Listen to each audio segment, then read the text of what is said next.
But this is the question that I feel that we need to go ahead and ask everyone, ask ourselves, how do we grade, what do we give this draft? Like, how do we grade it? What's the overall grade for it? Do we give it an A, B, C, D, F, right? We were talking about it a little bit backstage. I'll start with you, Mitch. What do you feel? How do you grade this draft? I think you could look at it as a multitude of ways, where if you're going to look at it as just the player of when they were picked at each pick, I'm going to give it a B+ grade.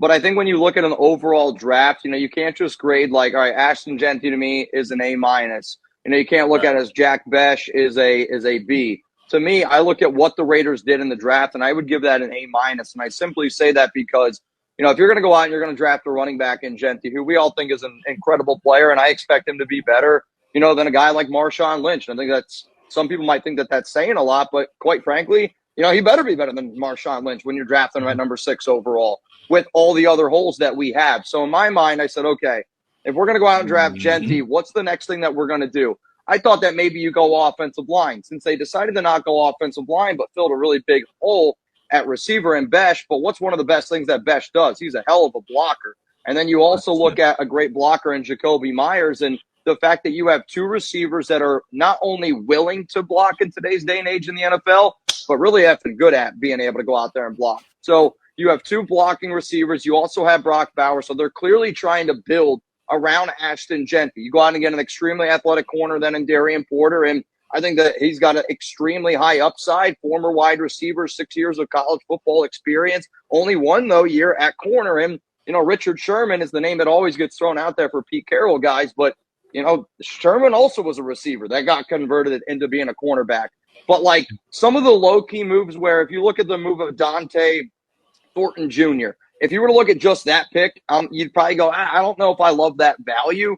But then you also got to think about what's the overall picture. Well, now we got a 6'5" guy that runs a 4.3 with Trey Tucker, who runs a 4.3.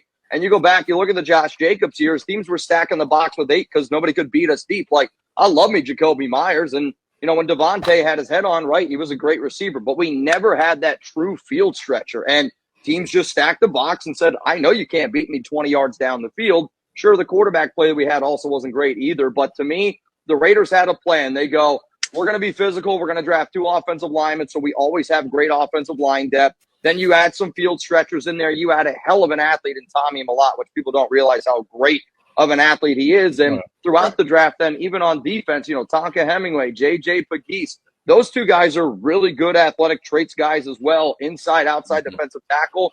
Cam Miller is going to go out there, I think, compete, make him and Aiden O'Connell a lot better. And then, even look at a guy like Cody Lindenberg, who could compete for, Tommy Eichenberg's spot. But to me, Raiders went out and they had a plan in mind. And I think that they're going to spread you out with Chip Kelly. They're going to try to play a little brand of FU football. And as soon as you think you're going to stack the box with Ashton Jeanty, well, then we got guys that can beat you down the field and can win a lot of one-on-one matchups.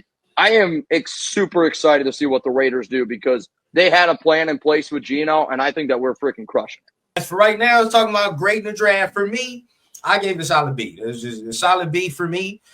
You filled needs that we needed, of course. Every need that we filled, the player that we filled it with, you can definitely tell, like you said, the plan is there, right? Like there's a concerted effort on we're going to be physical. We're going to play that FU brand of football. You know what I mean? So regardless of how you want to come out here, you will not out physical this team. We may lose a game, but you gonna feel it a week after.